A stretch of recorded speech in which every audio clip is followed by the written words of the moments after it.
you always have to be evolving. You always have to be growing in some way, because businesses are like living organisms. If you're not in growth, You're in decay. You're in decay.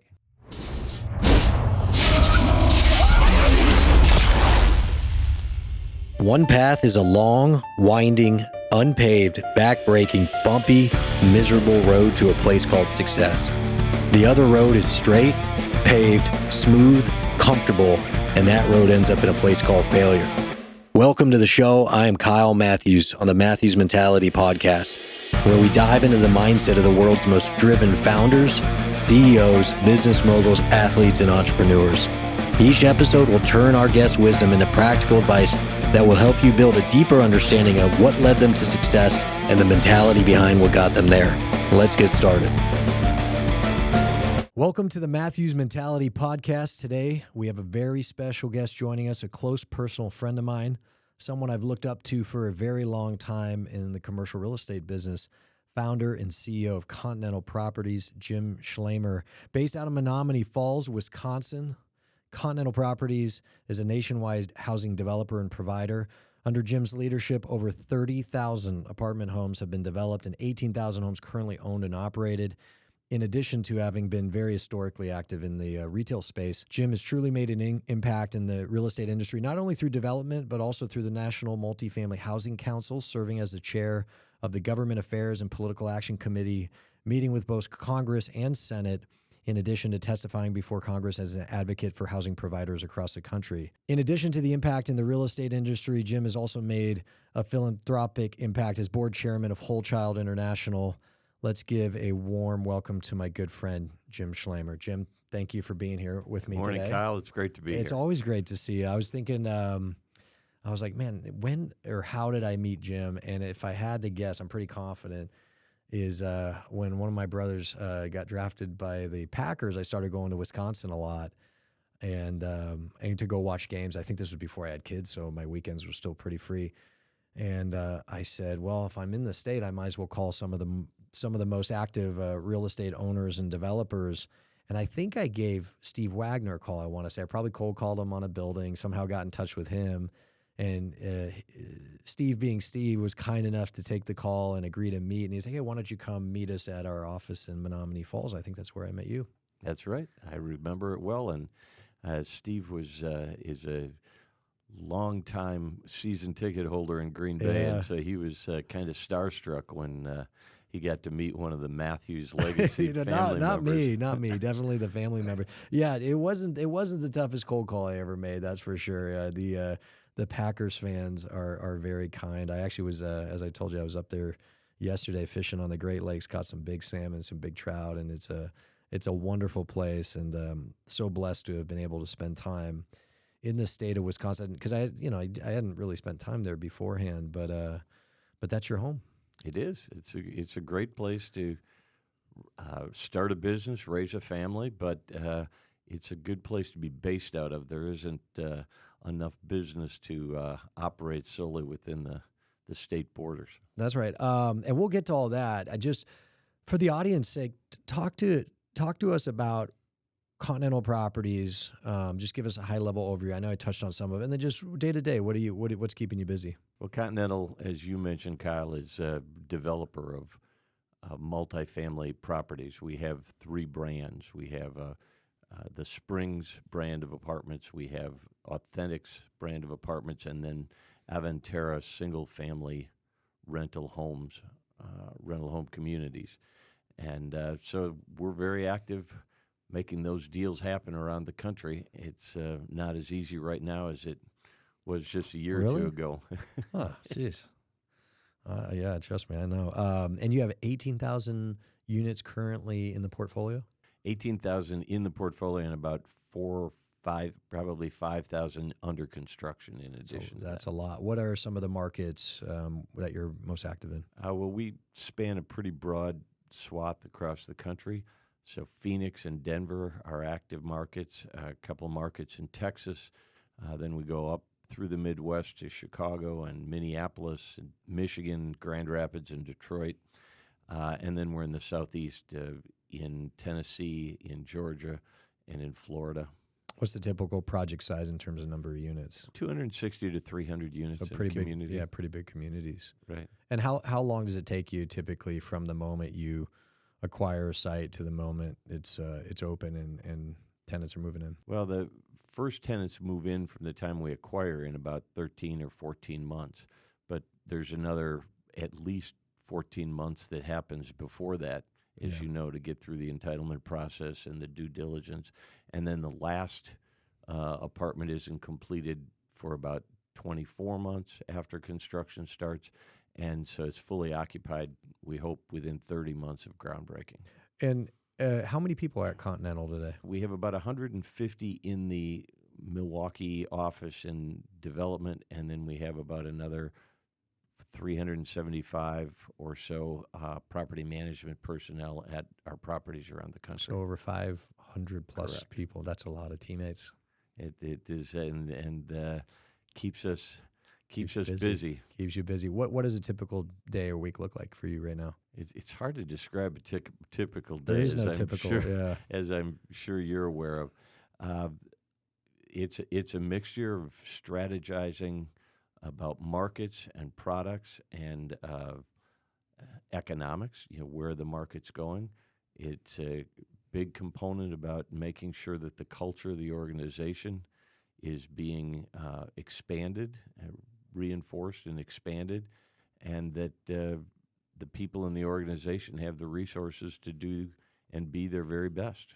I know culture is a huge thing for you, especially at Continental, and we'll get to all that. But touching on Wisconsin and being based out of there, and let me, if I could go back to the beginning, talk to us about, you're born in Wisconsin? I was.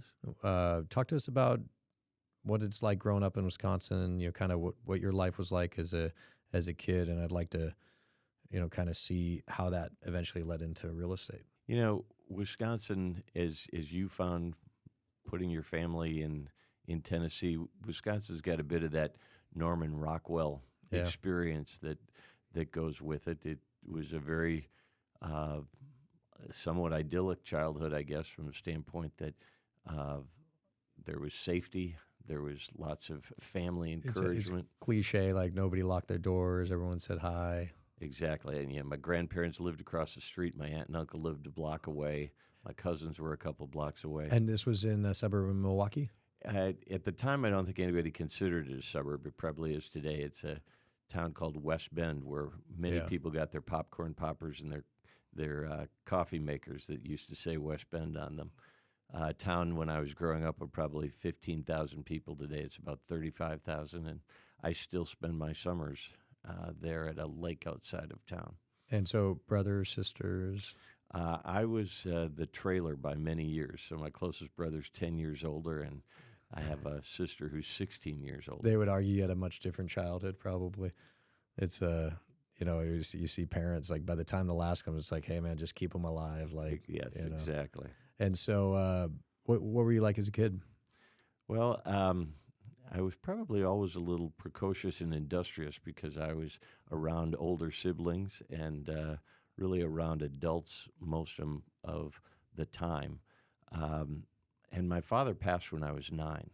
So that has a big impact on everyone's life. So I had influence from obviously a very, not obviously, but a strong mother who was able to do a pretty decent job of filling both roles as a parent. And then I had other relatives around to be supportive. Yeah, with family across the street, that certainly helps. Right. And where'd you go to high school? I went to high school at a big public high school in West Bend. It had a big school district, so I think there were 600 in my graduating class. Yeah, it's a big one. And it was a high school from that kind of working part of America. People didn't look at going to big name schools, and somebody said, Jim, you really ought to think about going to an Ivy League school, and there was only one I'd heard of. That was the one in Cambridge. Yeah. And I didn't get in there and ended up struggling with where I was going to go to school, and ultimately picked a private school in Indiana for undergrad. Valparaiso? Correct. And how did that come about? It's funny. I had actually chosen another school in Iowa that was my first choice. I'd looked at a bunch of schools, and I visited over senior weekend, my senior year in high school, and didn't like it. And so I was struggling with where am I going to go. And my aunt, my dad's sister, said, your dad always loved Valparaiso. He wanted my daughter to go there. And I felt like it was my father speaking to me. Huh. And so I picked the school without ever visiting it. Turned out to be a great undergrad experience for me, and that's where I spent 4 years before I went to grad school. You had described yourself as, I think you said, industrious and precocious, and we're going to get to everything that, professionally speaking, you've achieved. But I always ask the question, would, whether it's your teacher or your Pop Warner football coach, your parents, would they have identified, a younger version of you as someone who was even at the time very disciplined, very driven, very achievement motivated, or was that something that maybe happened later in life? No, I think it probably was one of those things that some kids pick up a ball and bat and are just naturals at it. I don't know if I was a natural, but I was always gravitating towards achievement in whatever I tried. But I liked commerce. I had a bait business. I sold night crawlers to the neighborhood fishermen, and my mom told a story that she showed up at my kindergarten class, and I was operating a school store, and had brought packages and things and made fake currency. And she asked the teacher if that was an assignment that I'd been given, and she said no. He just decided to. You were always an entrepreneur. I guess so. So you operated a night crawler business. How did you get the night crawlers? How did I get them? Yeah. If you hose down the garden beds in the afternoon, and then you come out at night, and now the ground is soft, and you have a flashlight, the night crawlers have come out that's why they're called night crawlers. Yeah, it's and you collect them, and then you go around the next day and sell them to fishermen.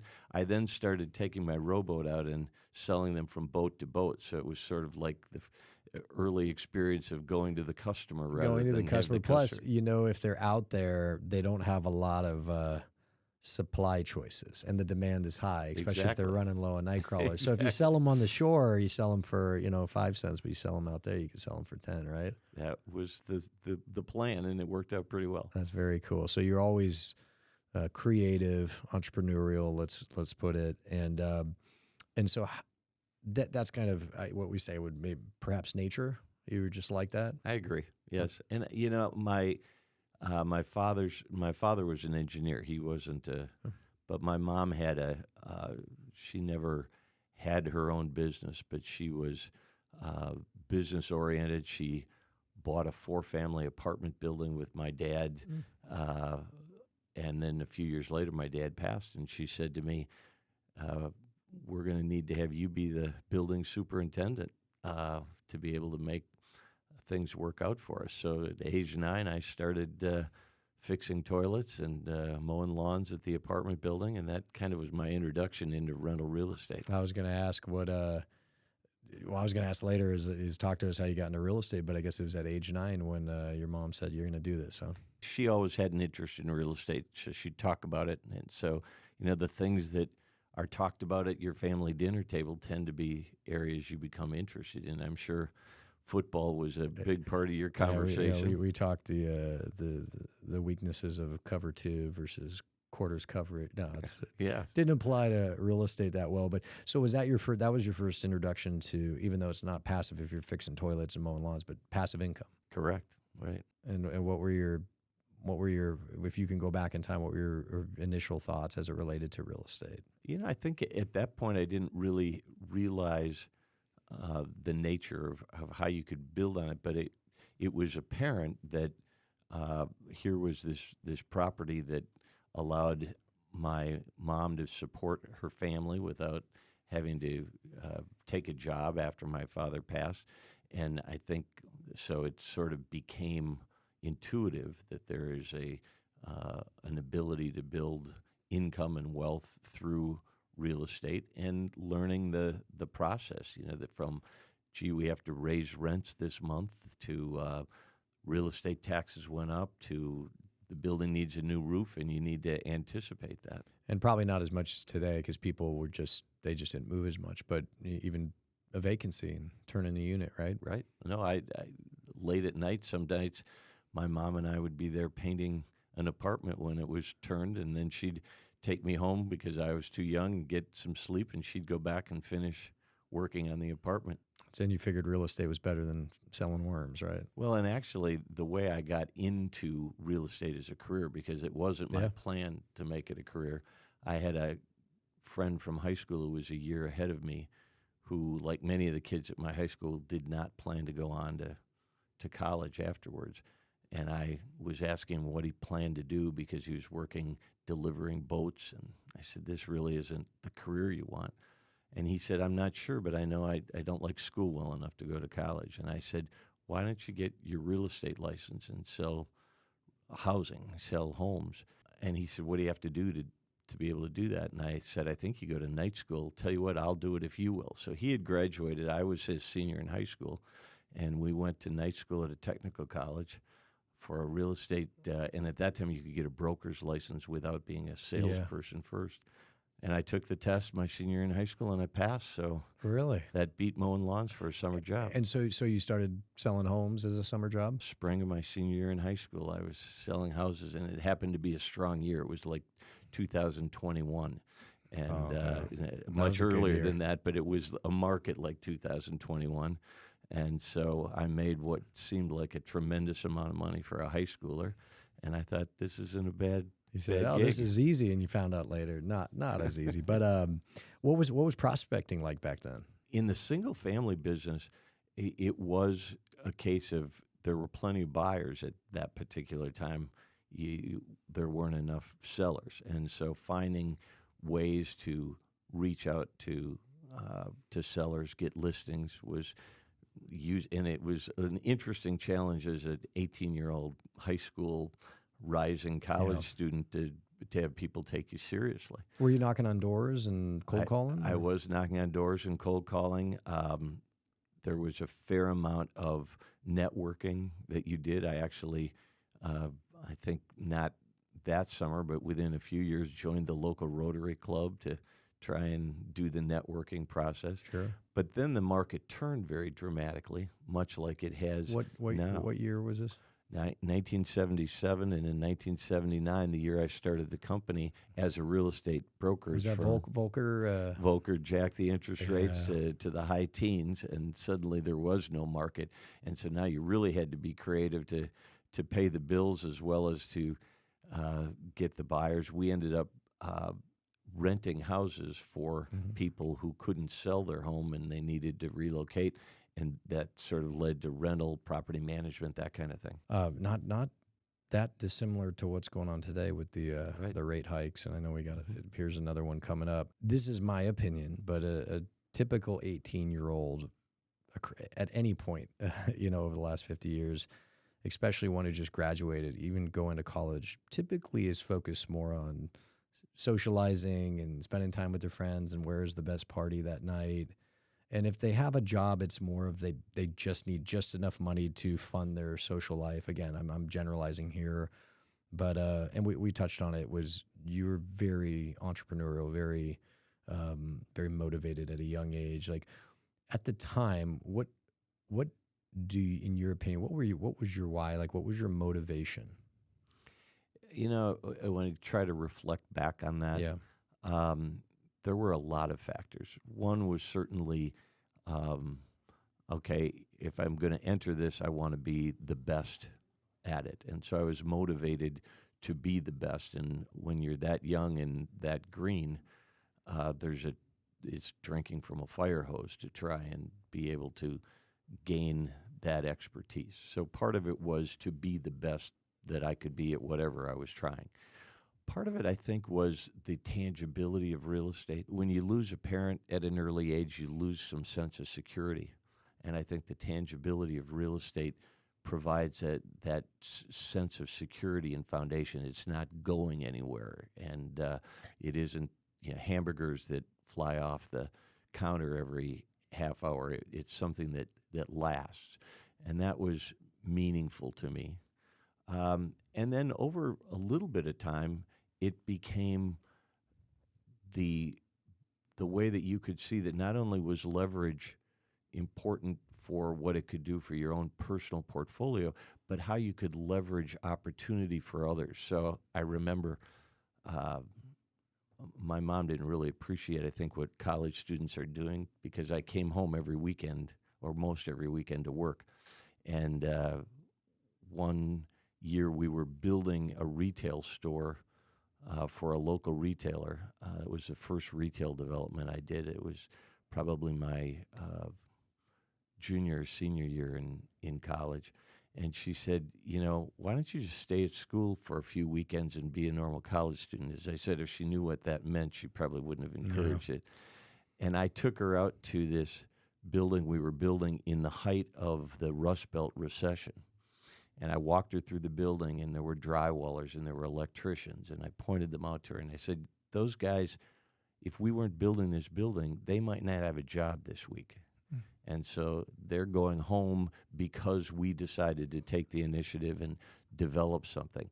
And she never asked that question again. So provided and likely still does fulfillment and satisfaction to also be able to provide an opportunity to create a living for others. Right. And again, as I said, that leverage factor, because then they go out and they support things in the economy. And from a I guess a macro perspective, it's a small contribution towards getting things going and keeping things going. You gave us a glimpse, but talk to us about what your life was like during college. It was, as I said, I came back, and it was a 3-hour drive from where I went to undergrad to my hometown. I started the company with my friend that I had encouraged to get his real estate license. And who was that? His name was Rich Bell. Unfortunately, a few years after I got out of school, Rich got MS and was disabled, and then eventually passed. But we started the company together. We were both 20 years old, and we were building our first development. It was an 8,000 square foot office building in the middle of that recession, making every mistake known to man in the process. But we got the building up, and there was a vacancy, and we said, why don't we just start our own real estate company and open it there? So that was the start of Continental. And so all through undergrad, I would come back, and when I was in school during the week, that was when I wanted to have some of those social experiences you were mentioning, because I was going to be working on the weekend. And then immediately after undergrad, I went to graduate school. I was going to ask about that. Where did the name Continental Properties come from? It was actually thoughtful. We thought about it. At the time, a Lincoln Continental was a pretty classy car, and so it carried a cachet of being classy. Things that were Continental were sort of implied as being European and upscale. So that was part of it. And part of it was the sea to shining sea kind of idea that a couple of guys from West Bend, Wisconsin might someday have a business that reached from one coast to the other. And now you do. So you graduate, what'd you major in? Undergrad was accounting. Accounting. And was that because you thought it applied to real estate, or was that because there was a moment you might think you would become a CPA? It actually was, I had thought when I was in high school that I would go to law school, and I wanted to be a corporate attorney, and an attorney advised me that an accounting major would be a good undergrad for law school if I wanted to be in corporate real estate. So that was how I came about. And I got to imagine it served you very well in the real estate industry. It has. I mean, I never sat for the CPA. I can't imagine what it'd be like to do an audit. That it would be, for me, a little bit like nails on a chalkboard. But I appreciate the people who do it, because it's very necessary. It's a necessary But the service. idea of that foundation, and actually when I went to grad school, my friends who were not business undergrads found accounting to be really difficult, and it was not difficult for me. Not a problem for you.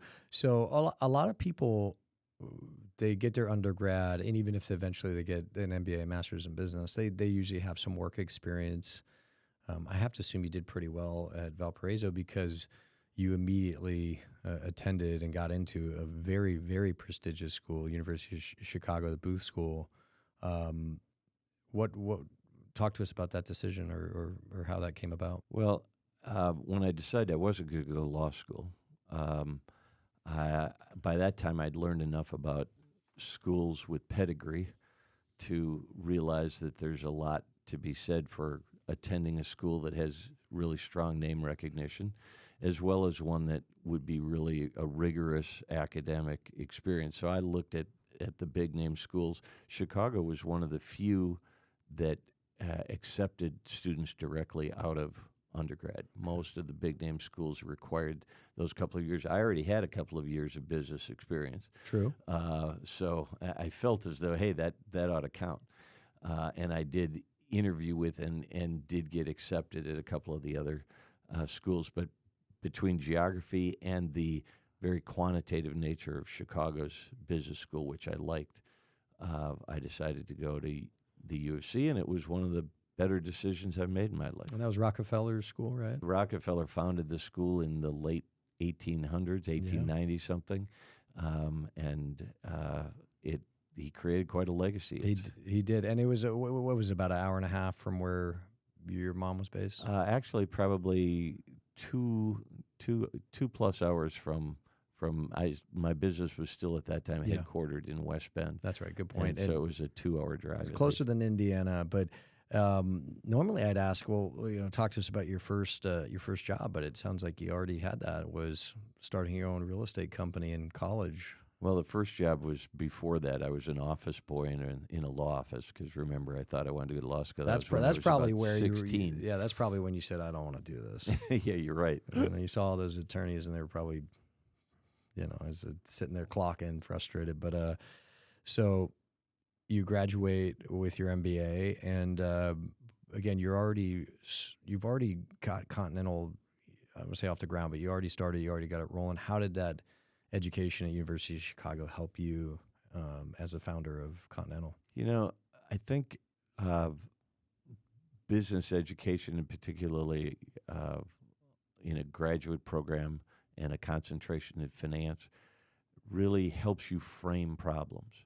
So I don't use the Black-Scholes option pricing model in my day-to-day business work, but the way that problems are framed to create solutions or to reach conclusions is something that I was taught in business school, and I think I still use it every day in my business experience. And then there is a networking. I have a lot of friends from business school that have gone into a lot of different walks of life, and we've stayed connected. And then finally, I do think that there's a little bit of a pedigree. I'm very grateful for that U of C degree behind my name because it credibility, either opens right? doors or gives some credibility. Yeah, exactly. it's credibility, tremendous credibility. I think people will say, well, if he or she could get in there and graduate, they have to be somewhat reliable, right? So yeah, tremendous credibility with a school like that. So, all right, you got your MBA. You've already started Continental. Now it's full-time school. Not that it'd ever be a distraction, but you've earned your degree and you've earned your master's. Talk to me about what those first couple of years were like, going full speed, full time. What were you working on? What was the focus? What was your schedule like? Your lifestyle. And then I'm going to ask, talk to us about your personal life and how those sometimes work together or didn't. But yeah, what was it like early on? Well, you said, okay, now you're out of school, but when I was finishing at Chicago, we still weren't making any money in the real estate business, and it was the height of a very serious recession. And so I considered taking a job with a Chicago degree. There were really good jobs, and sort of the brass ring was being an investment banker or a management consultant. I thought, gee, maybe I want to do this investment banking thing. In Chicago? No, actually in New York. Yeah, I was going to say maybe New York. And I didn't, when I went to business school, I didn't even know what an investment banker was. By the time I graduated, I had a sense of it. So I did go through the process and spent some time in New York, prepared a resume. My friends joked because my resume said work 35 to 45 hours during the school year and full time during the summers.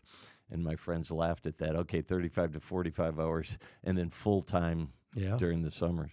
Where did you interview? I did. I Like interviewed Solomon with Brothers? some. Yeah, Solomon was one of them. Yeah. So I interviewed at a couple of the big name shops, and in the end, I decided that I would always wonder if I could have made it work. If I did that in New York, I was pretty confident I could have done okay in investment banking, but I would have always wondered if I could have done this entrepreneurial thing and made it work. So I went back. I didn't draw salary when I'd take draws, they were very small for the first couple of years. I lived really hand to mouth.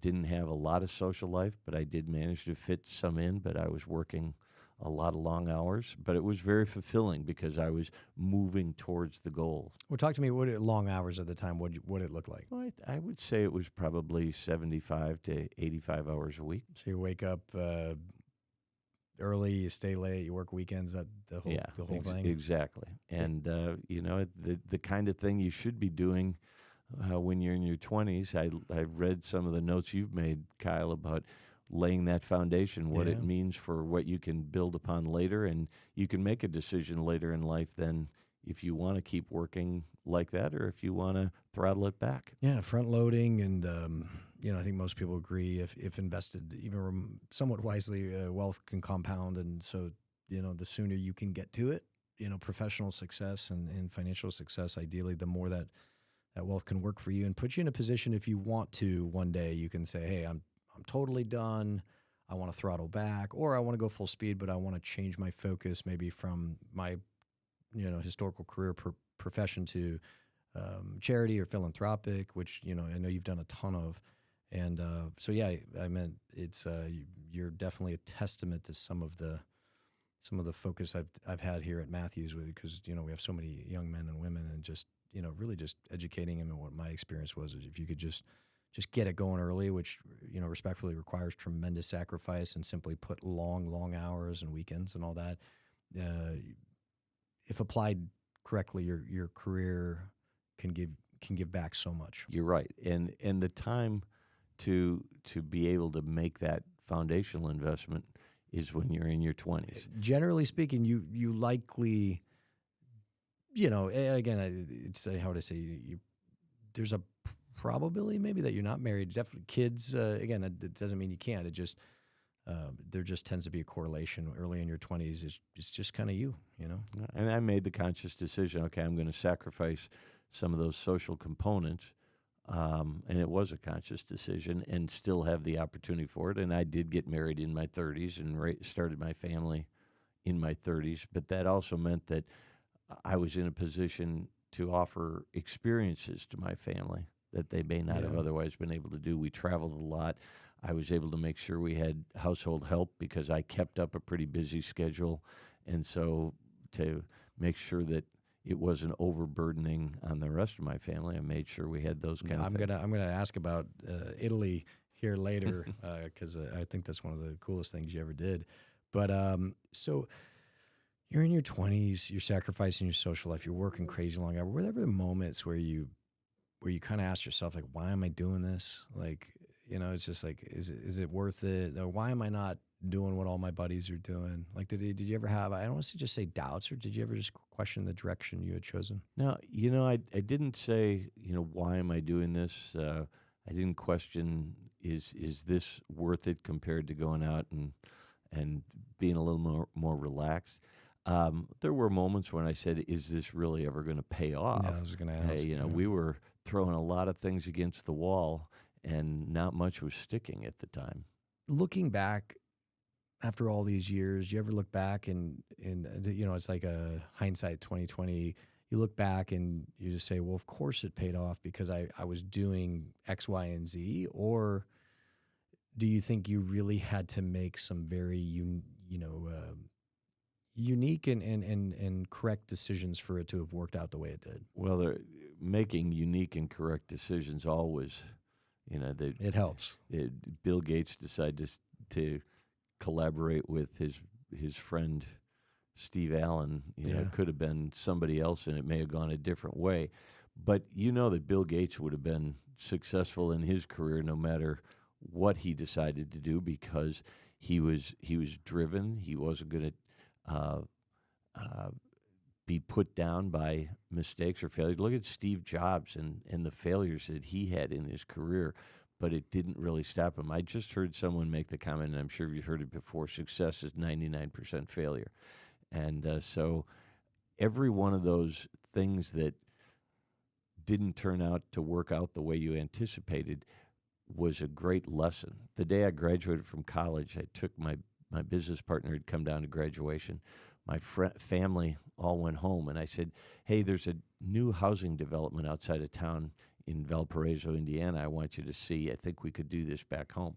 So we went and looked at it. We thought it was a great idea. We got the local savings and loan to fund us, and we built it, and it was a failure by any measure of the financial success. But man, did I learn a lot from that experience. And I always say I completed one expensive education the day I graduated, and I started a new one the same day. Would you describe yourself as someone who generally more so learns from mistakes, or have you had success learning from others' mistakes to prevent yours? Well, I think it would be foolish to not try to learn from other people's successes and failures and say, how can this be modified? I think what you will find with people who are successful in whatever measure you want that to be, not strictly financial, but in whatever endeavor people are after, one of the things that they have in common is that they're lifelong learners, and they're never saying, okay, I've got the answers, I know how to do this, I got it, I don't need to learn anymore.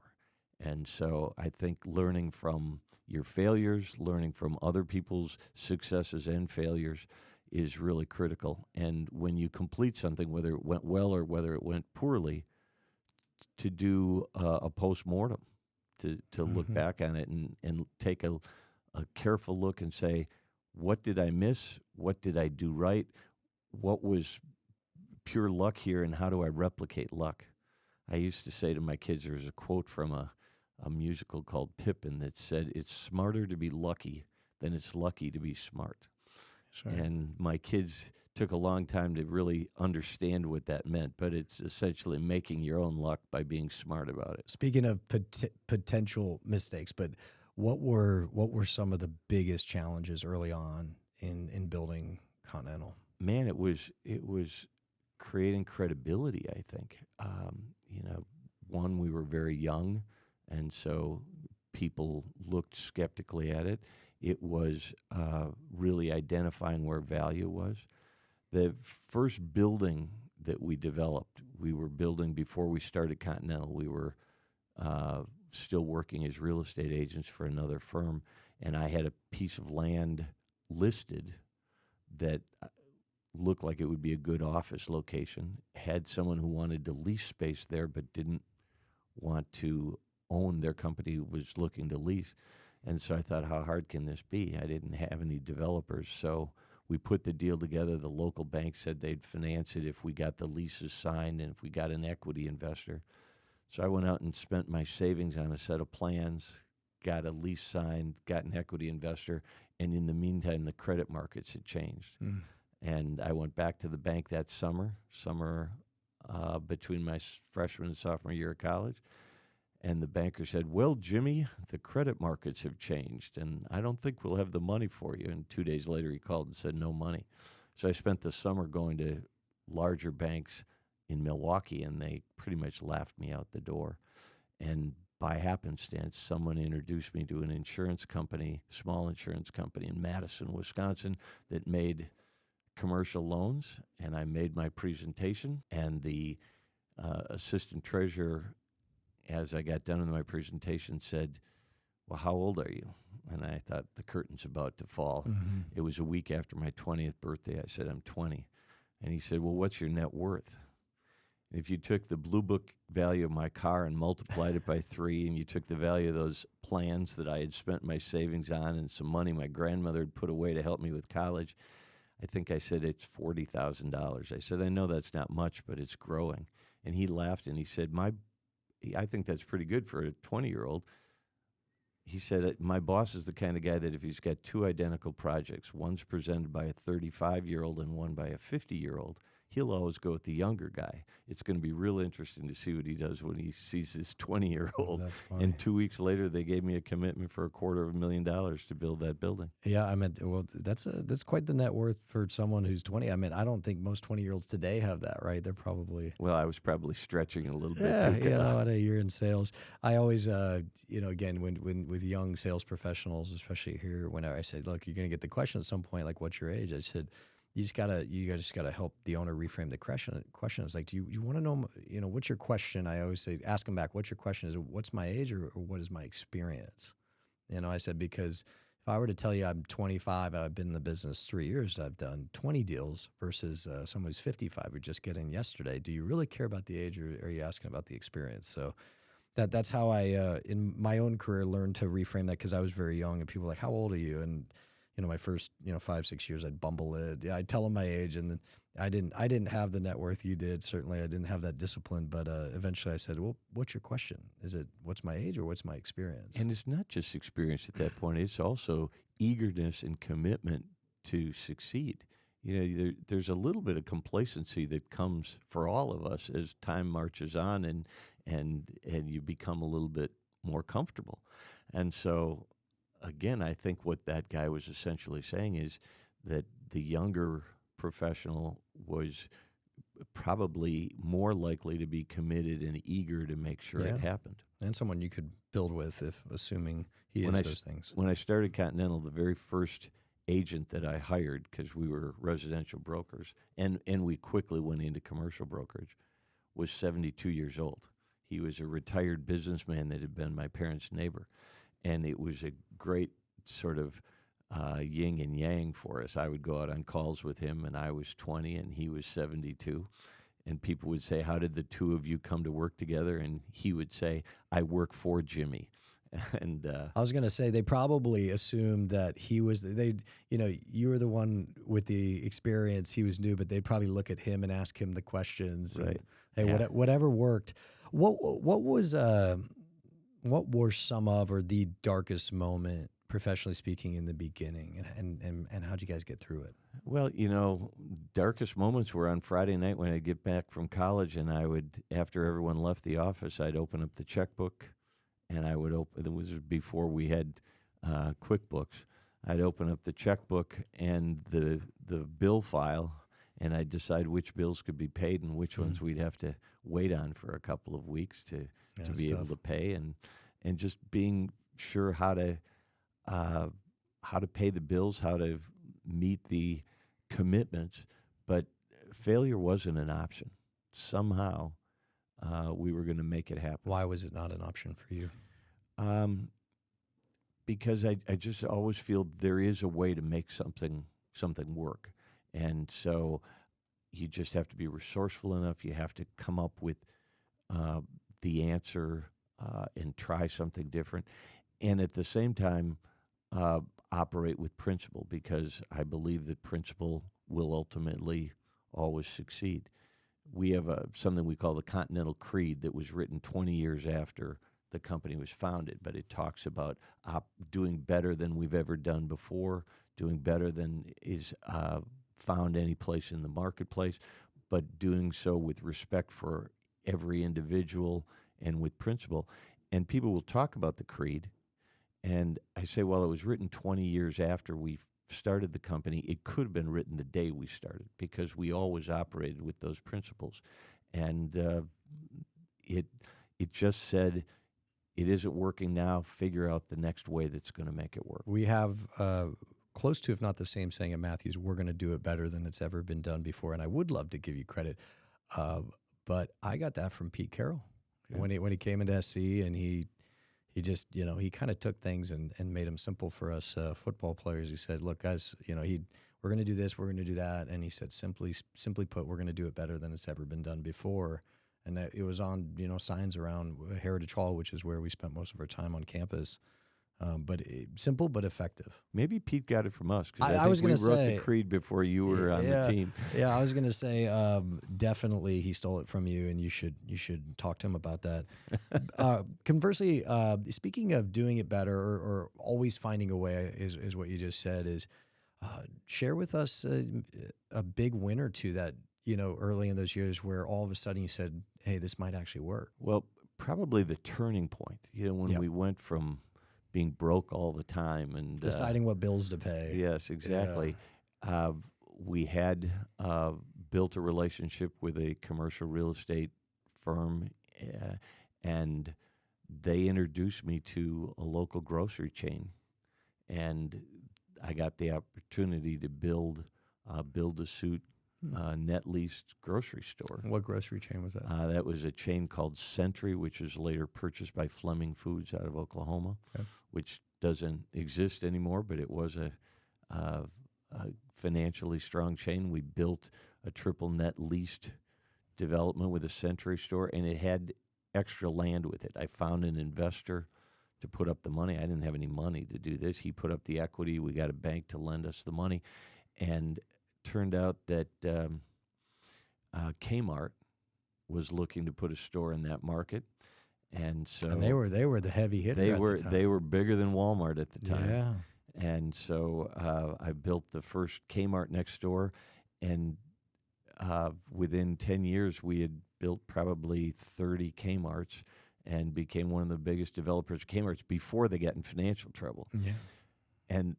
But what that then led to, and this is where probably the Chicago training came into play, I didn't really want to sell them to third parties in order to realize the profit I needed to. And I spent a lot of time with some small boutique investment bankers, and we ended up getting the rating agency to rate a bond issued against our real estate at the same credit rating as Kmart's credit rating, so which at the time was investment grade. Because your company's income was effectively backed by them. Exactly. Got it. Basically was the forerunner to CMBS. I was going to say that's very cheap debt. And this was in the early 90s. And so we essentially financed at 105% of our cost, got our profit out of the deal, and there was no cash flow. It was a 101 debt service coverage ratio. Where there's like fully amortizing? Fully amortized over the life of the lease. So and the leases were 25 years. 25 years. So it was a self-amortizing 25-year lease. Kmart was great credit. Okay, someday I'll own these Kmart stores free and clear. There was phantom income because the depreciation didn't, in later years, equal the debt amortization. But by the time those had happened, Kmart had already filed for bankruptcy once or twice, and the world changed. But we had essentially taken our profit out up front, and that suddenly gave Continental the financial ability to expand. Yeah, and so they were, when I was a little later growing up, the zero cash flow deals, you saw a lot of that on the CVS product, on the drugstore. Yeah, I think product. you sold a few for us. I think we did, yeah. Yeah, I know. Very cool. Yeah, that's a very creative financing option. Was that new to you, or had you heard of anyone doing that before you? It wasn't just new to us. I think it was pretty new in the marketplace. I remember going and meeting with Goldman in New York, and a guy who was the head of real estate at Goldman and subsequently went to another big REIT to run a big REIT. And he said, what you're talking about doing isn't done. But we had found, again, hungry, ambitious boutique investment bankers who got it done. And then we did several deals that way. And then other Kmart developers and Walmart developers started doing the same thing. And it was a big deal. Trailblazer. So you I don't want to call it a liquidity event, but you're able to get liquid from, at the time, really the best of the best from a tenant perspective, right? And I think you said that really allowed you guys to take off. What did that look like? What was the scaling that occurred at the company because you were able to realize your profits? We were able to hire someone who had a lot of big box net retail experience. He came on board and ultimately led our big box work. And even though we're not developing big box retail anymore, he is about to retire. He's been with the company for 33 years and led us to develop ultimately about 11 million square feet of net leased retail space. We developed for Kmart in the early years. I used to call them the twins because all of the category killers would have at least two, Circuit City and Best Buy, linens and things in Bed Bath & Beyond, all names that I'm throwing out that are gone today, but that were high credit net lease tenants, and we built for all of them. We started to build for Walmart as Kmart's volume was going down. You couldn't build for both, so it was after we had already been building for Kmart. And then Kohl's is headquartered in Menominee Falls, the same town where Continental is headquartered. And so we did a lot of Kohl's work, probably built as many Kohl's around the country as any developer did. Yeah, I mean, you guys did build a lot. For Kohl's, I think I sold some for you back in the day as well. What, I want to push pause, because I think from a timing perspective, we're getting that the company's scaling, you're getting super active. Talk to us about home life. Well, that was about the time. Yep. Okay, now we've put it into gear and things are there. So now but actually I guess it was a little earlier because my wife jokes that she didn't really want to be a working professional her entire life, but when we got married, she thought she might have to be. Yeah. But shortly thereafter is when we did that financing, and I quickly had my two children at that point in time, and so now I'm trying to grow a business from its infancy to its adolescence, I guess, and help raise a couple of infants as well. And as I said, it was helpful that by then we had realized the financial success to be able to have help, so that the time that I was at home, I didn't have to be mowing the lawn or doing those kind of things. Although sometimes I like to, just to get my mind off of things. And the same with helping my wife, because I was still working a lot of hours. That we were able to have help, and it was great to be able to give our kids a lot of experiences that were maybe a little different. Yeah, talk to us about, you had shared with me previous, I'm going to fast forward a couple years. I think you said when your kids were maybe junior high, a little bit in the high school, you moved to Italy for a year. They were actually in middle school, 7th and 8th grade. And my wife and I had been talking about the fact that neither of us had the opportunity to study abroad in college. Hers was financial reasons. Mine was primarily because I had a business. There wasn't a semester to go abroad, and we were talking about how the kids likely would do that when they got to college. And I looked at her. I said, "I'll be damned if they're going to do it before we do." So we investigated, and we decided to put the kids in the International School of Florence in Italy. We rented a home there, and we moved over, and I worked remotely, which in the early 2000s was a little different. I still had a fax machine I had to use, and the schedule was great because the office didn't open until about 2 or 3 in the afternoon, something like that. So I could see my kids off to school in the morning, which I'd never done. I took some language and some architecture courses, and then I'd be home when the kids came home from school, and my work day would start, and I'd work till midnight. I was going to ask, what were the hours like? It was a little later at night, right? But then that meant that in the morning I'd send off some emails or send faxes at that time to the office, and when they finally got into the office at 7 in the morning their time, they'd already had the communication from me, and then we'd work throughout the rest of the day. It was a terrific experience, and I would fly back to the U.S. once a month, spend about a week or so in person, and the rest of the time I worked remotely. Man, that's incredible. It's such a cool experience. One of the best family decisions. I was going to ask. You said it was a great family decision. What year was this? 2003. Okay, 2003. And so Continental, and correct me if I'm wrong, Continental's is humming. It's growing. It's executing assignments. It's making money. You have your 2 kids, And Andrea, you're in Italy. What was the moment where it's not necessarily you pushed pause, but you kind of looked at just professionally speaking, you're like, wow, this has the opportunity to be really big. I don't know that there was a moment where that happened. It was an evolution, and it's constantly morphing. And I think for me, it's more important to focus on the next challenge rather than to say there's an end goal. So there wasn't ever an end goal. I don't like the idea of an end goal. Kind of like, okay, then what happens? Am I dying? Am I in decay?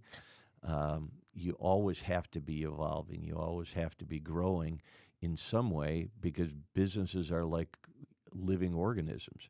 If you're not in growth, you're in decay. You're in decay. Was it Aristotle who said that? I'm not sure, but I believe it. Jack, you can fact check me on this one. I think Socrates said there's 3 stages of life: growth, maintenance, and decay. And then his pupil, it was Aristotle, and it was controversial because he said there aren't 3, there's just 2. You're either growing or you're decaying, and I thought that was super cool and something I've always thought of, and it seems like a similar view that you hold, but it's a perfect segue. Either growing or dying, evolving was a word you just used. Talk to me about the evolution, because when I first met you guys, and certainly the work I did for you back in the day was on the retail side, and that was, again, tell me I'm off base, but that was really what you were known for, was building Kmart's, then Walmart's, then Kohl's, and these big box retail. A lot of success over the years, but at some point you pivoted to multifamily, or you added it on, then ultimately became a pivot. When did that happen? And that's exactly right. It wasn't a pivot as it was an expansion, and then almost like stages of a rocket ship. You have the booster, yeah, and that's then right. the booster falls off, and you have the next retail level was your of booster. propulsion. Yeah, and I mentioned that early on we threw anything against the wall, and so the first building I built was an office building. Kind of glad I was going to say that it was short-lived. Hopefully you're not building too much office right now. And then we did a little bit of housing, but it was actually acquisition. We bought a 16-family apartment building as one of the very early things, and it was all done with other people's money as equity. We were back was it just then, friends and family? Well, it was acquaintances, I guess. Yeah. I didn't know any high net worth individuals in the early 80s.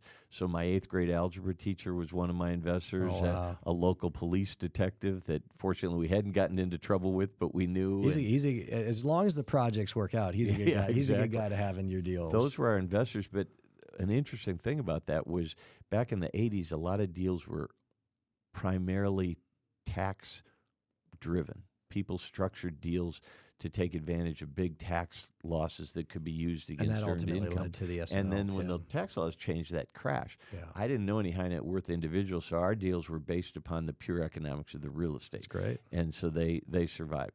But ultimately, it was retail that we were focused on. And then in the late 90s, I said with my senior people in the company, we need to put another leg on the stool. We're relying entirely on retail. Retail's doing great, but we ought to have some other protection, risk management, if you will. And we looked at a lot of product, medical office building, industrial, and we settled on market rate multifamily. And coincidentally, I received a resume at that time from someone in Florida who had spent his career in multifamily. We hit it off. He had a good fit for the culture, and we hired him, and we were very methodical.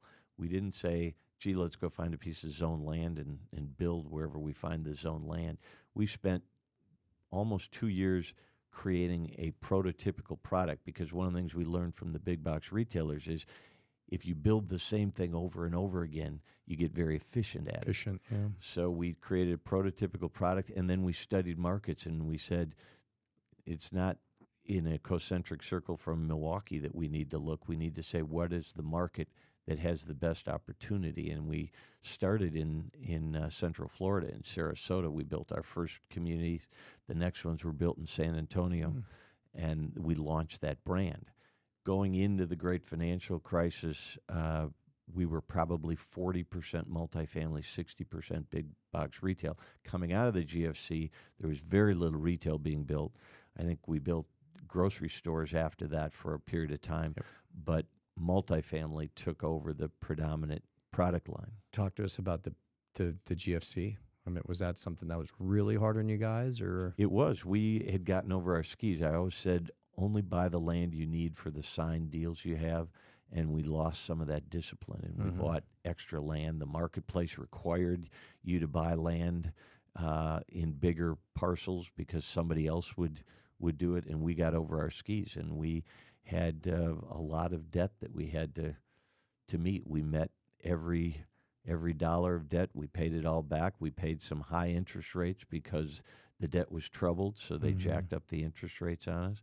But we made it through. We had bankers who were relatively patient. I wouldn't say they were easy on us at the time, but they were relatively patient. But I think, Kyle, that I look back and when people ask me, I say that was one of the defining moments for the company and one of the moments I'm proudest of, because we had to have a RIF. We had to cut back on the number of employees in the company. And the way we went about it in being very transparent, in doing as much as we were possibly capable of financially to supporting the people that we had to part ways with.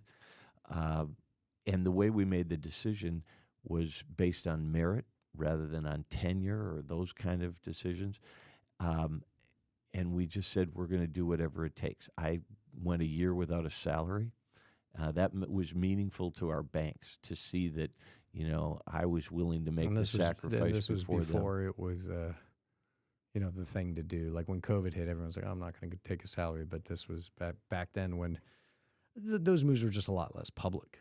It still must have been pretty hard though. It was really tough. There were times when I think a lot of people would say, are you going to make it through?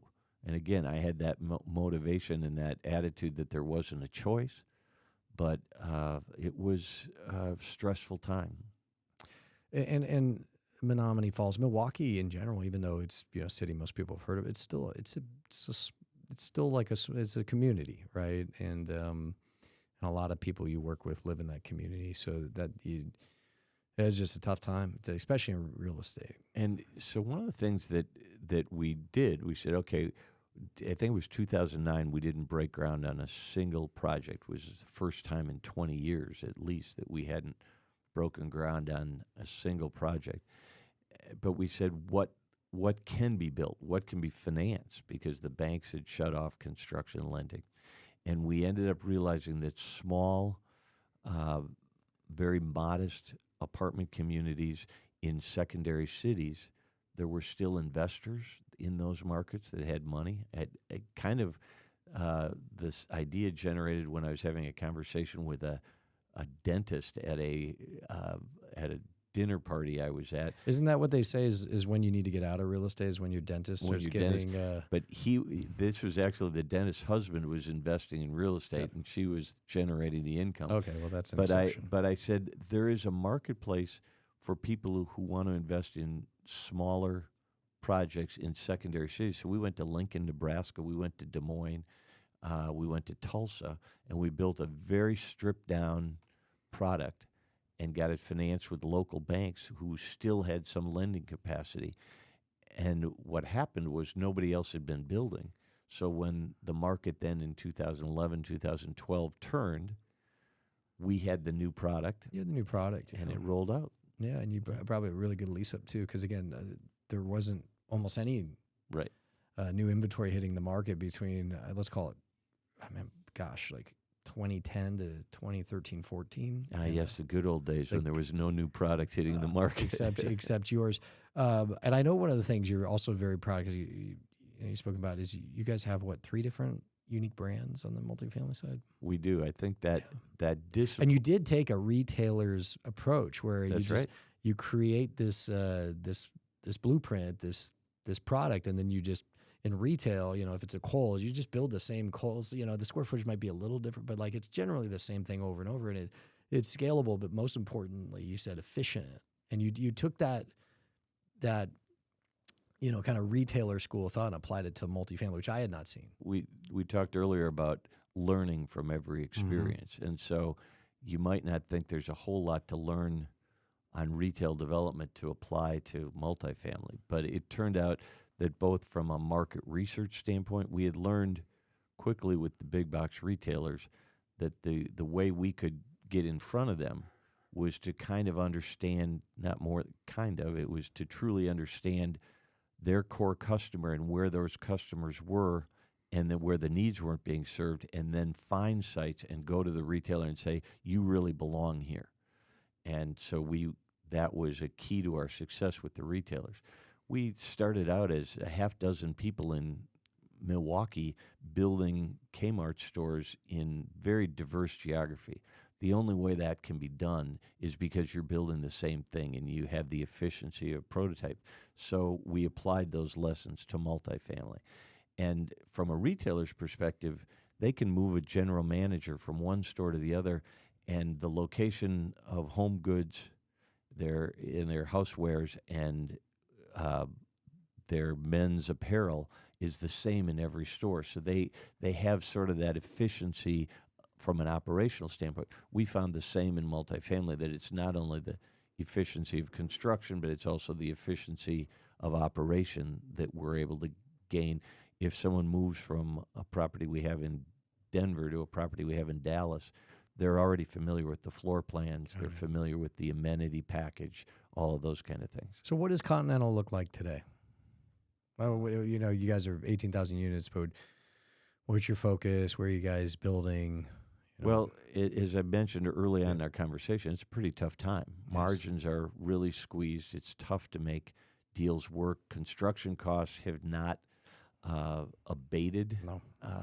And we're starting to see things level off a bit, but there hasn't been much abatement, and yet rents have slowed. The increase in rents has slowed dramatically. We see a huge supply of multifamily coming online over the next 18 months.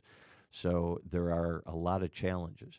We have kind of taken a little bit of that playbook from the GFC, and we are more focused on mid-markets than we had been more recently. And we're trying to continually refine our product. The second brand that you mentioned, our Authentics brand, was designed to be a more entry-level product than our Springs apartments, and it's proven to be a good competitive product. The cost to develop is less. Therefore, the rent that we need to achieve is lower, and it's been well received in the marketplace. We probably have 4 or 5 of those communities open and another half dozen or more under construction, and the market has received the product very well. Speaking of building products, especially in the multifamily space, and I'm going to use this to segue to your activity specifically within the National Multifamily Housing Council, NMHC, and your activity on the Hill in D.C. and meeting with Congress and senators and the like, because you and I have spent some time outside of real estate, meeting with some of these folks and having some nice dinners. Is your role and responsibility as a housing provider, right? Is you've built so many units, you currently own and operate so many units, but I'm going to just high level summarize here is, I can't remember, is it 35-40 cents of every dollar spent to build multifamily, to build housing is spent on permitting, right? Or it's regulation. It's the cost of regulation. And I think you've very passionately communicated this to everyone who will listen in DC. But how is that battle going? So, the NMHC has actually, in conjunction with the home builders, has commissioned 2 studies now to take a look at what is the impact of regulation on the cost of building housing. And you're right, Kyle, the number is in the high 30s percent of total cost of a new home, whether it's a multifamily home or a single-family home, that is due to the burden of regulation. And it would be foolhardy of any of us to say there isn't a value to some of that regulation. Fire code, reasonable fire codes, I would say, because one of the biggest challenges we have in our work is the application of fire code and the demands of fire code in the field. But there are certainly is regulation that makes sense, and I think the creation of ADA standards, something that's been very good for society as a whole. Some of it maybe sometimes stretches too far, but those are examples of reasonable regulation. But there are other costs of regulation that don't have a net positive impact on society and certainly on the housing market, and that has driven housing costs to the point. So on the one hand, we talk about the importance of having quality, adequate housing for our entire population, and that's a real problem today. I think 2020 may have been the first year where a presidential election, every candidate talked about housing as part of their platform, which I don't think happened in the past. So it's clearly become a key factor. But some of the important impediments to providing an adequate housing supply come from the very people that are saying we're not doing enough to create that housing. That's what I was going to ask. I want to get your opinion on this, because it is an opinion. Is if the cost of regulation is in the high 30s, what would you say the percentage of that or ratio is, in your opinion, necessary, and it's for the greater good and public safety and all that, and how much is just regulations getting you to spend money so it pays for their salaries? Well, it's a hard question to ask because I haven't seen any research on it to really put a number on it. So I can't say, but I'm confident that it's enough to move the needle. That if we just went back to what a majority of Americans, if they understood the overall factors, would say this is reasonable, this is safe, this is appropriate.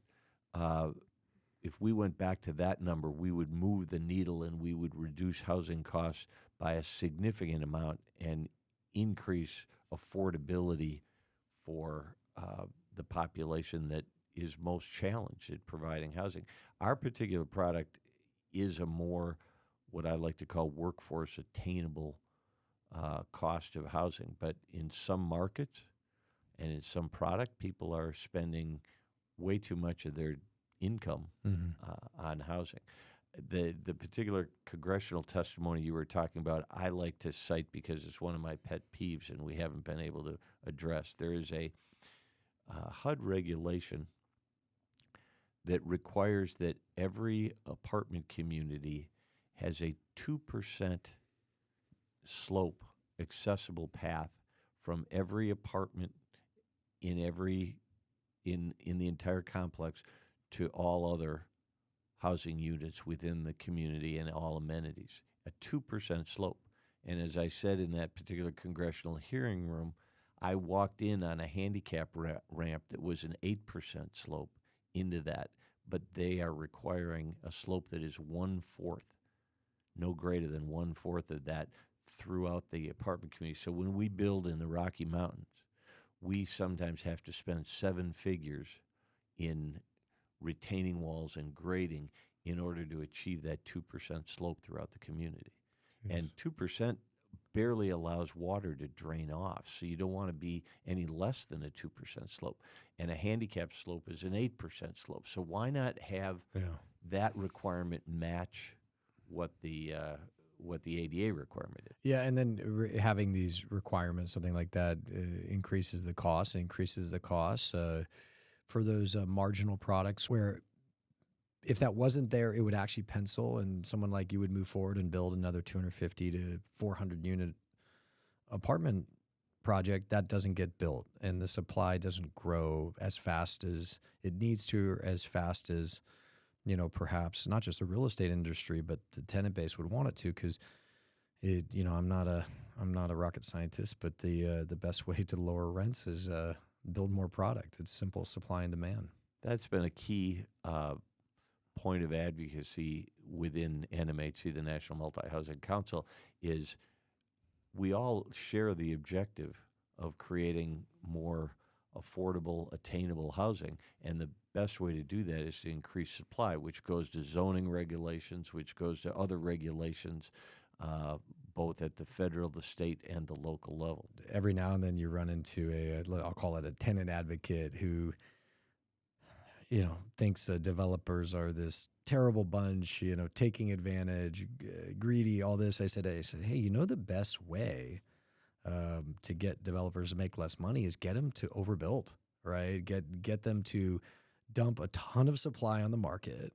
Rents, will soften, if not go down significantly. They'll make way less money and you'll have cheaper rent. But again, this gets back to let them build. Right.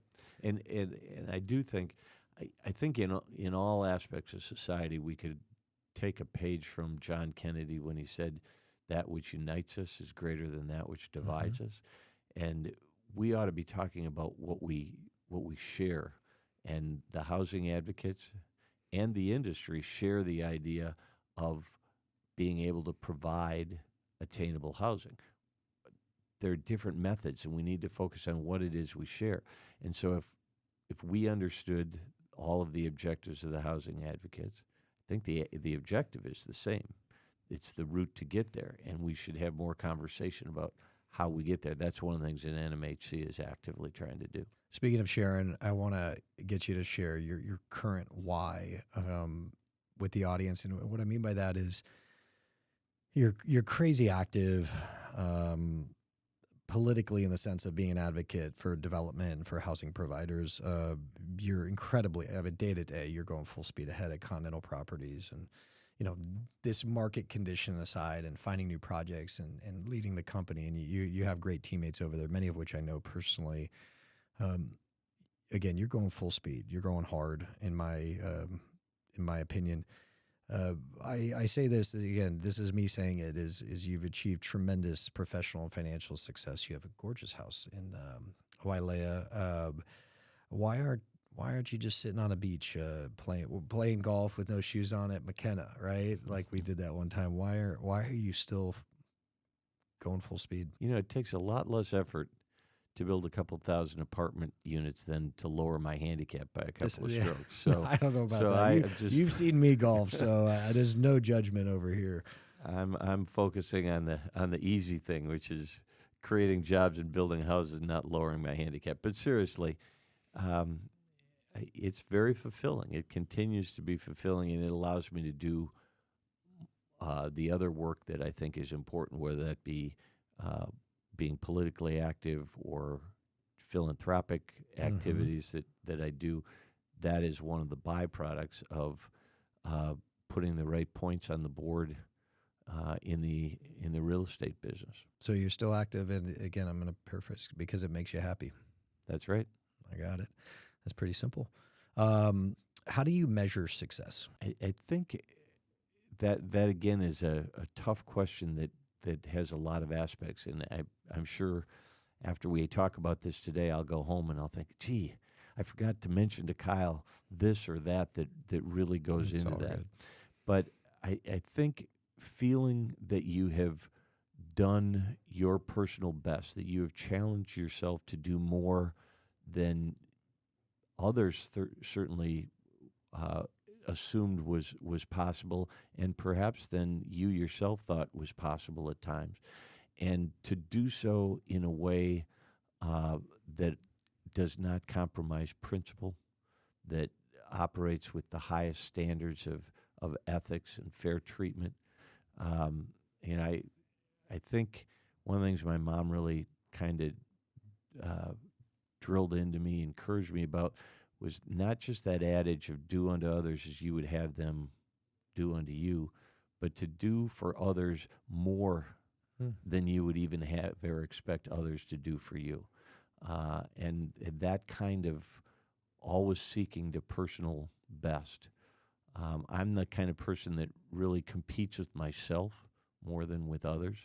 I measure my success by, am I doing things better than I did before? Did I outthink? Did I outact? Did I outwork what I had done in the past?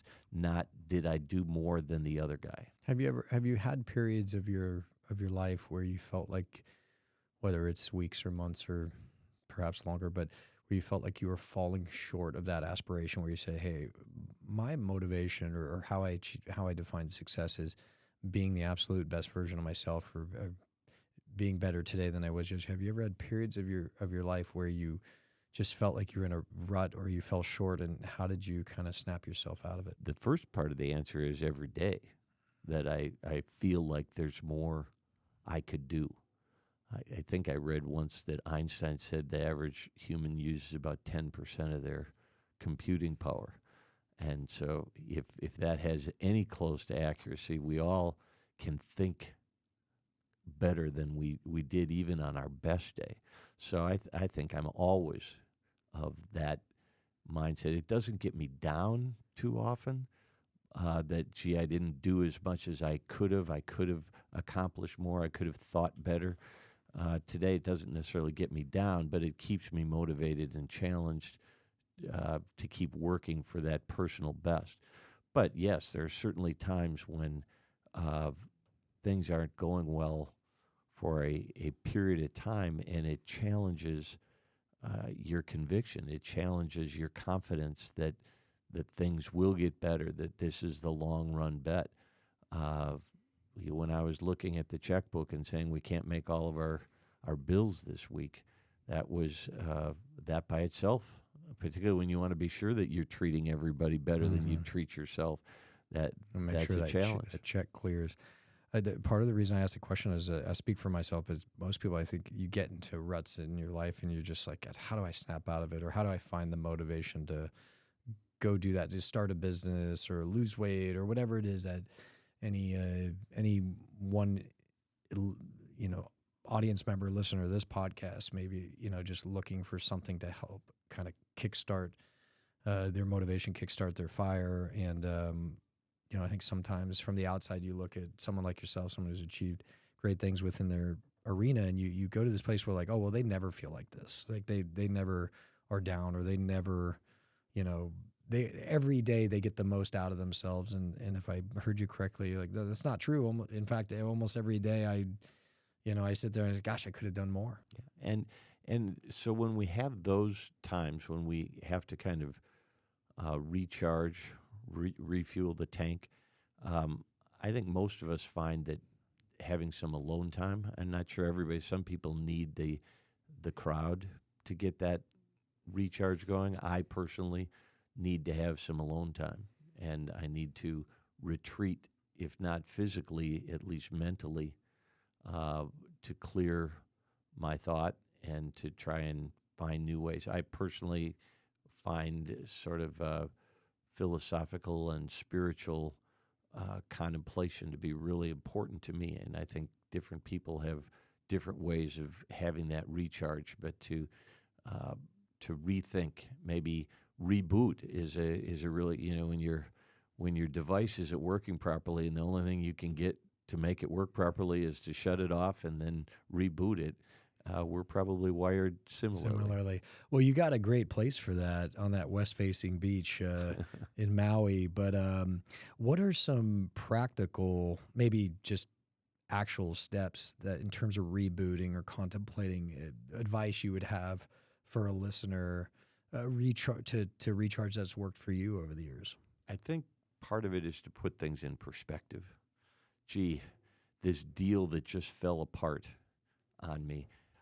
In the greater scheme of things, whether it's in my life or it's in my family's life, or in even a broader sense in the evolution of the universe, how important is that one individual deal closing or transaction? And we would all recognize that it has virtually no significance. Mm. The significance is in what am I doing to contribute to sort of the universal advancement, my own personal advancement and the universal advancement. And this one transaction that's got me down, this one relationship that isn't working right, and we're just butting heads, whatever it is, it just doesn't have significance in the greater and scheme of things. So what is it that I need to rethink? And whether it's to walk away from that deal or to approach it differently or to be the one with the humility to say, hey, we're not seeing eye to eye on this. I'm going to back off of my position and let's rethink it. Whatever those things are, that's what rebooting means to me. I think they call that a perspective, right? And it's definitely something that I've noticed is coming with age. But I can't necessarily sit here and say I had it when I was 22 years old. Have you noticed more perspective with time, or was that just something you always had? I think for every one of us, regardless of how quickly we adopted some perspective, it has to get greater with experience, right? Because you have a greater body of knowledge and experience with those kind of things. When it's your first deal, if it's going bad, it's the only deal. When it's one of 1,000 transactions, you've been to that dance before. Yeah, experience, and you've gone through that emotional spectrum of like, oh my gosh, this is the end. My life is over. I'm ruined. And then whether it's a week or month or year later, you're like, oh, I'm actually not. And then you've gone through it multiple times. You get to a point where you're like, okay, well, so think about it. The experience that we've all had at the age of probably where every one of our listeners is today is the first time you had your heart broken. Mm-hmm. The first time somebody said no when you liked them and you wanted them to like you back. The first time Jim said, no, Kyle, I'm not hiring you for that assignment. Yeah, that was a tough one. No, I'm just joking. But how many times then in as time goes on, you say, man, that wasn't a big deal. No, I'll be okay, but I need to get better. That's what I would say. Isn't there a country song that says sometimes you thank God for unanswered prayers? Yes, absolutely. Speaking of Nashville, I want to pivot a second. You've been in the business a long time, and so you do have perspective in as it relates to the question I'm about to ask, and you've seen a lot of professionals in the space in commercial real estate and obviously with your relationships in other industries. What, in your opinion, is it that sets incredibly high achievers apart from others? Like over the course, and again, speaking for yourself, but also you've met a lot of others. Like what seems to be the common trait or common mentality or mindset in people who are just insanely driven and accomplish great things versus everyone else? As I've looked at people who've had great career success, they are very diverse individuals. They definitely don't fall into a single mold. But if you're looking for a common denominator, I would really think that it has to be that mindset of don't give up. As Jimmy Valvano said, don't give up, don't ever give up. And that is really what I have seen be a common characteristic among every career successful person. That They just never quit. Right. So if they fail, they just get back up and keep going. And in the face of whatever obstacle there is, and for most of us, they seem almost, not quite, but almost insurmountable sometimes, and yet we're going to climb that mountain. We're going to get over the top. And I think, as we said earlier, success is 99% failure. I've heard people say that. I'm not sure I really believe it's quite that big a ratio, but very few people that have achieved great success did so without having a pretty significant body of failure in their work. Now I'm going to ask the opposite of the question, and part of this is, you have a shoot over 500 people at Continental, and again, like I said earlier, I know a lot of your teammates over there, and very good relationships with them, very talented humans. But it was, it's in order to get to the team you have now, you had to go through, I'm sure, experience people that you've hired where it just didn't work, and so the opposite of the question is, and again, in a broader context of just people you've been able to see or watch or witness over the years in the industry, what are the common traits, common attributes in the people who just don't go on to achieve or don't get to where they want in life? Like what is a commonality you see in them? One of the things that I think people that don't achieve what they've wanted to, what they've set out to, is when they point to others or other circumstances being responsible for their mistakes or their failures or things not going the right way. And so personal responsibility is definitely a characteristic of people who succeed in both their personal lives as well as their professional lives. And the opposite is probably a pretty common characteristic of people who don't meet the goals or the things they'd like to achieve. Personal responsibility, what do you call it? Personal agency. We talk about something similar as just like no victim mentality, right? Right. What is it about? Why do you think they have that? Why do you think? And again, maybe a lot of people may suffer from that lack of personal responsibility. Where do you think that comes from? Well, there are probably as many sources as there are people that a lot of books written about it. That I'm sure. do it, but part of it is society today. Yeah. Part of it is society that, and I think it's an easy button. This happened because of that. It's crushing to your ego to think that a mistake or a failure is your own responsibility instead of somebody else's. So you have to have your ego in check, for one thing. But as a society, we have come to allow victimhood to be a pretty popular somebody's experience. doing something to you. I heard Condoleezza Rice speak last week. What a wonderful and accomplished human being she is. And she made that specific comment that her father made it very clear to her early on in life that you are never a victim. You take your circumstances and you turn them into your own successes. It's tough to get votes that way, though. Hey, if your life isn't where you want it, it's your fault, and you control the outcome.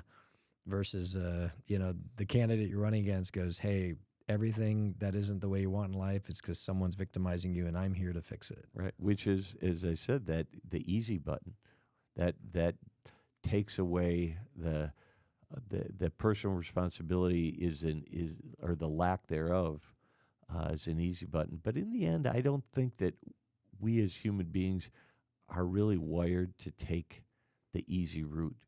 And so I think I really believe it is a cycle in time, and that people will recognize the value, the personal value in taking responsibility. I share your optimism. If you study history just within this country, there's these cultural phases. They kind of come in and out. So hopefully this one is on its way out, but sooner rather than later would be nice.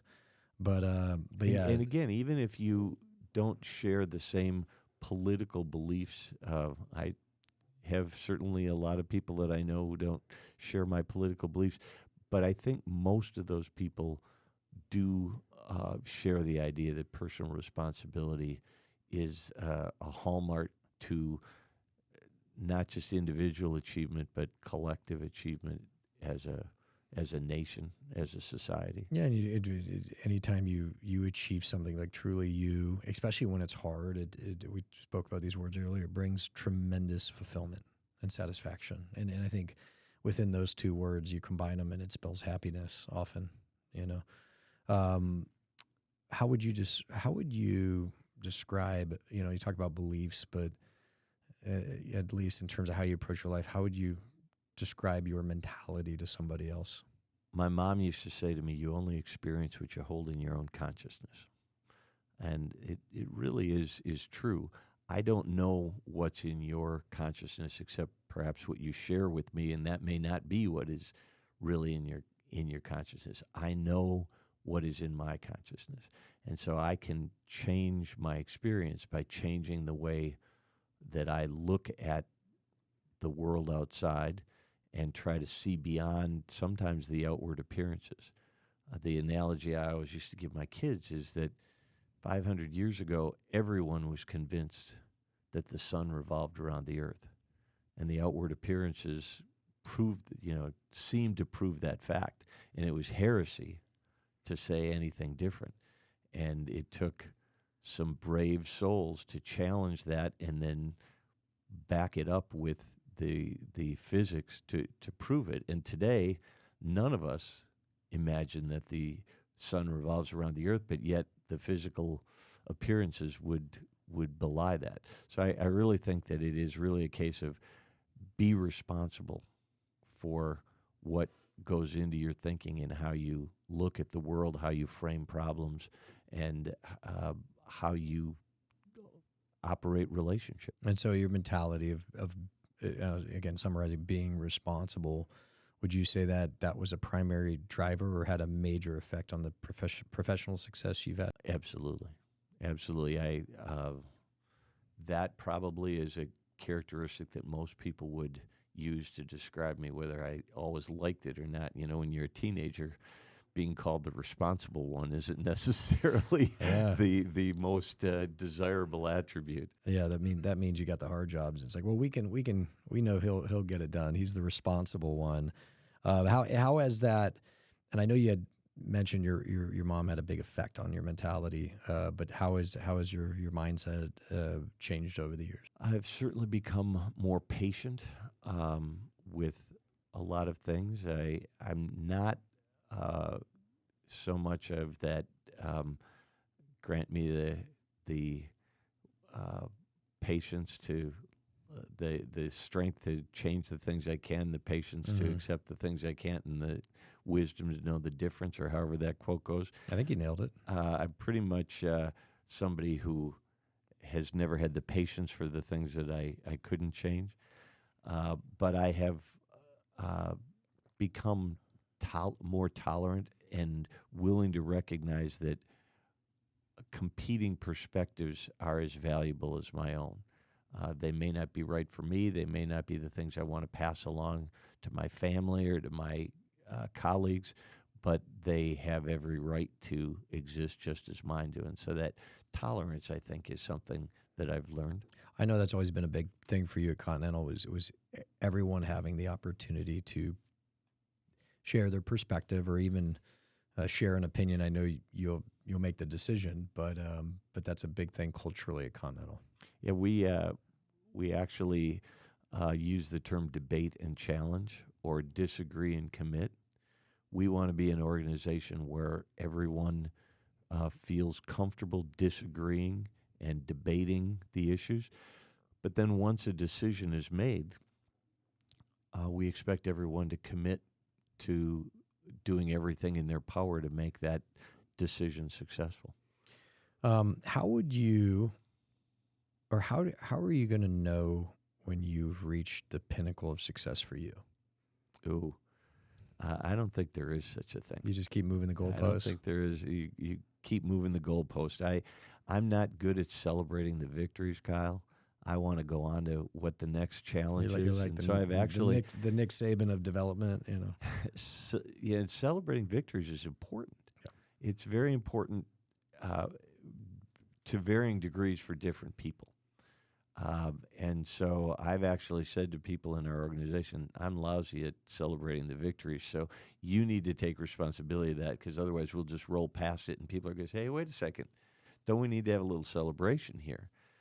And so we do that. We've gotten better at celebrating the victories. But for me, it really is about viewing the next goal down the highway. That goal may not be within the career that I currently have. It may not be in the profession I have. I don't know when that goalpost may change to other things, and I certainly do other things. Today, I have the luxury of being able to do multiple things. I was going to talk about the other things in a second, but you don't ever just sit on the balcony looking at the water, crack a cold Diet Coke, and say, when you have a big closing, take a moment? I do. And then I say, what's the next one? Next? What's next? A couple seconds, take it in. What is next? What is next for you? Well, I'm looking forward to my term as chair of the NMHC, the Yeah, National I Multi-Housing know it's Council. big. That starts in January. Congratulations. Big shoes to step into. Yes. Our current chairman is extremely capable and has been a great leader for the organization, but it will be fun to participate in the next phase for the organization and for our industry. I'm finding a number of things that we really, that my family and I want to be active and supporting in, whether it's my hometown, which we're working to, I don't want to say revitalize, but increase the vitality of that little hometown that had the roots of the organization. So I'm spending a lot of time on that. Spend time on child welfare matters that are important to me and to my family.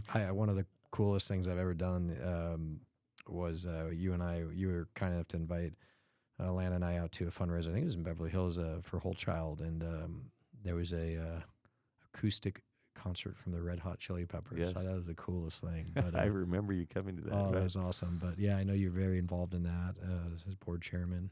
Yes, Whole Child International goes into developing countries and changes the way that child care is provided to improve the emotional health of the children in those child care facilities.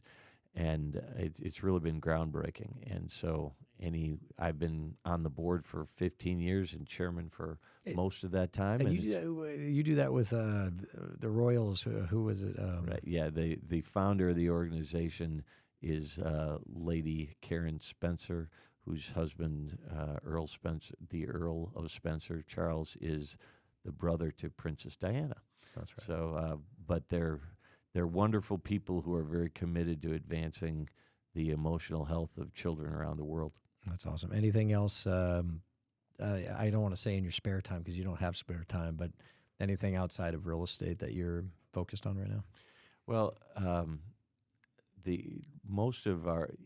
of the things that financial success or some degree of it allows you to do is, even if you can't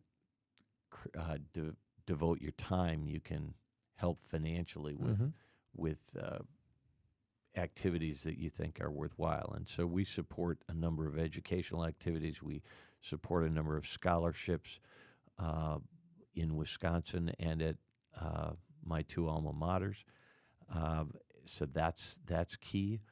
And my wife is an artist, and so she likes to support arts activities and arts education.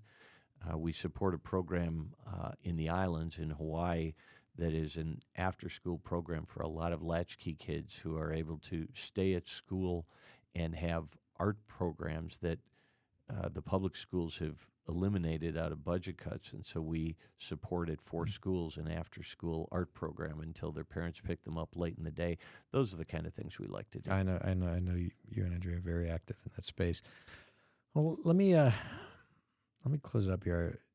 What advice would you have for listeners of at least this podcast, either personally or professionally, to achieve the things or milestones that they think they want to in life? Well, first of all, I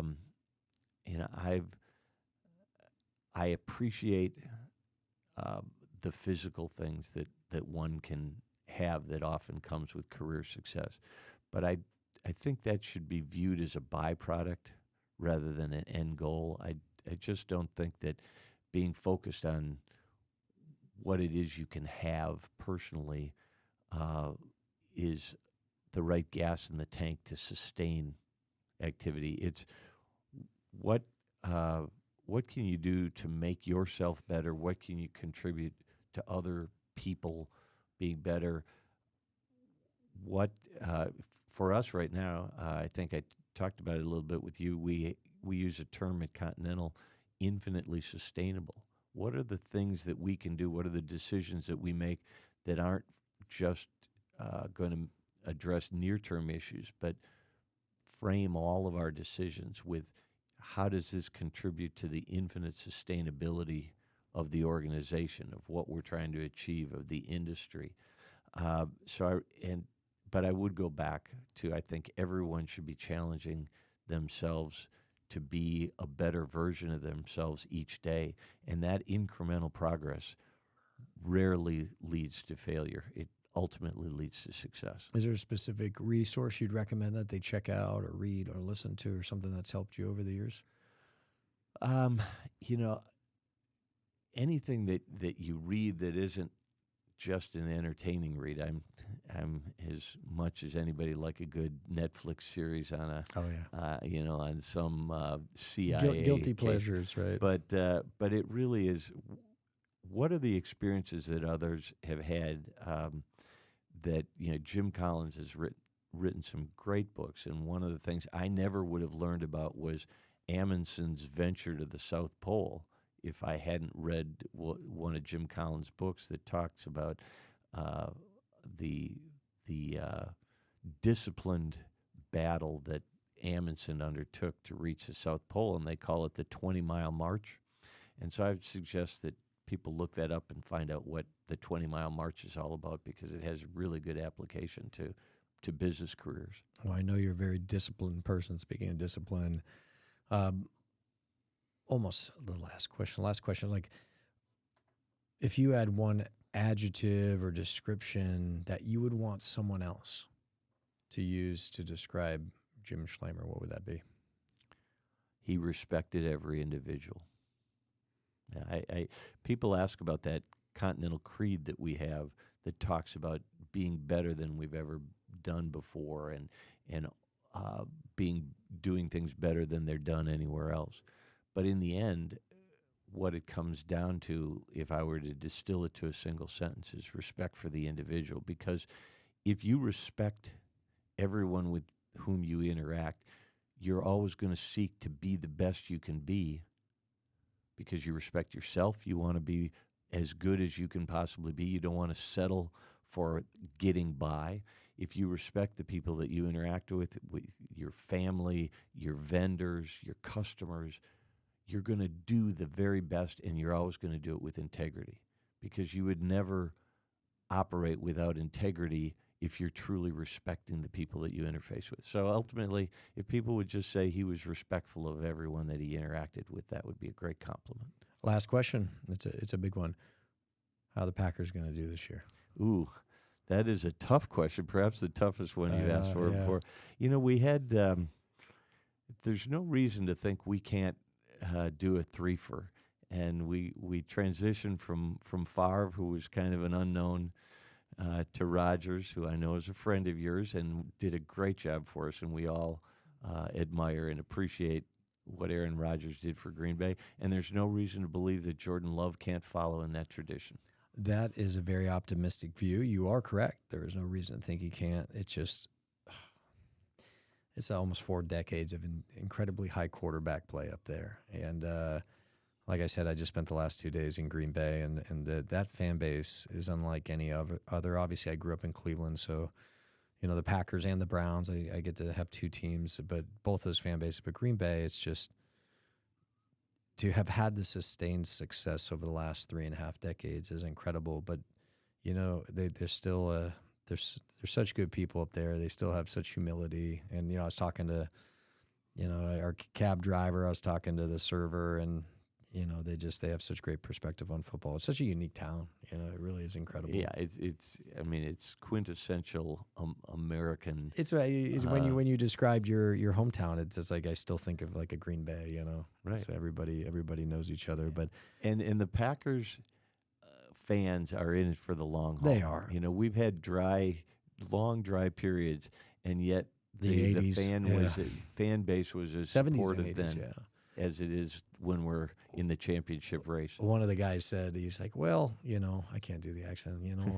We've had a good run, so if we have a couple years, I figured that's okay. That was a pretty good accent you did there. So I've spent a lot of time. A little bit of Fargo, a little bit of Green Bay mixed in. Yeah, that's true. But such great people, Jim. You're great people. Thank you for coming on the podcast. Thank you for always inspiring me to do more and be better. And I know you're going to keep going hard, so I got to keep going hard. And look forward to a nice dinner at Spago at the Four Seasons in Wailea next time. So thank you so much for coming down to Nashville and spending time with Kyle, us. It's great to see you. I look forward to continuing to witness great success from your organization and the people that you inspire to be better every single day. And so there's no limit to that either. I look forward to watching it. All right. Thanks so much, John. Awesome. This is the moment.